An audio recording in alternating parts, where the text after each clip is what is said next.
প্রতিকালীন সরকারকে ধন্যবাদ জানাচ্ছি যে একটা মৃতপ্রায় প্রকল্পকে ওনারা এলাকাবাসীর দাবি আমাদের চেষ্টাতে ওনারা আবার এটা পুনরুজ্জীবিত করেছেন এবং এই কাজটার জন্য অনেক মানুষ পরিশ্রম করেছে। একসময় মঙ্গু ভাই এখানে এমপি ছিলেন, মাহবুব সাহেব এখানে সাবেক সচিব ছিলেন, শ্রম সচিব ছিলেন শফিক ভাই, এবং এই মৃতপ্রায় কাজটাকে আপনাদের এলাকাবাসীর সাহায্যে এবং সাংবাদিক মহলের দাবিতে আমরা এটাকে জাতীয় পর্যায়ে একটা দাবিতে পরিণত করতে পেরেছি।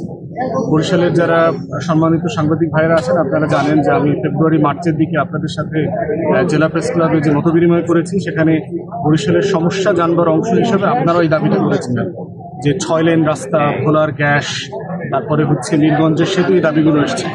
এরপরে এই দাবিগুলোর প্রেক্ষিতে আমরা ঢাকাতে মানববন্ধন করেছি, গণমাধ্যমে প্রেস কনফারেন্স করেছি ঢাকাতে, এবং এই বিষয়টাকে একটা জাতীয় বিষয়ে পরিণত করা, জাতীয় দাবিতে পরিণত করার পিছনে আমরা কাজ করেছি। মাননীয় বরিশালের একমাত্র যিনি উপদেষ্টা ব্রিগেডিয়ার জেনারেল সাখাওয়াত হোসেন, ওনাকে আমরা স্মারকলিপি দিয়েছি। মাননীয় যোগাযোগ উপদেষ্টা আছেন ফাউজুল কবির সাহেবকে আমরা স্মারকলিপি দিয়েছি।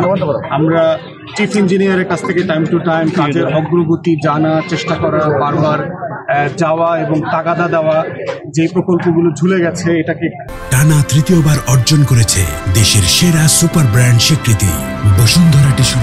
কিভাবে আগিয়ে নিয়ে আসা যায়, তো সেই জন্য আমরা এই অন্তর্বর্তীকালীন সরকারকে ধন্যবাদ জানাচ্ছি। আমাদের চেষ্টা তদবির, আমাদের বারবার এই এলাকাবাসীর পক্ষ থেকে ওনাদেরকে জানানো, জনমত তৈরি করা, গণমাধ্যমে বলা, এই কাজগুলো আজকে একটা সফলতার মুখ দেখেছে।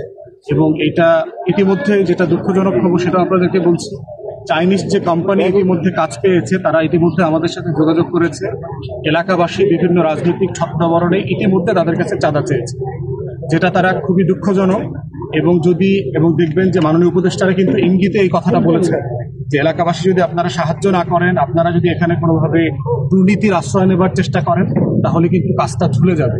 এবং এই চাইনিজ কোম্পানিকে আমরা ইতিমধ্যে পরামর্শ দিয়েছি আইন শৃঙ্খলা বাহিনীকে জানানোর জন্য, দুদককে জানানোর জন্য, এলাকাবাসীর কারা কারা তাদেরকে ঠিকাদারি দিতে বাধ্য করা, কে আপনাকে এখানে পাথর দেবে, কারা বালু দেবে, কারা মাটি দিবে, এগুলো তাদেরকে বাধ্য করছে এবং তাদেরকে না দিলে তারা কাজ করতে দেবে না, এরকম হুমকিও দেওয়া হয়েছে।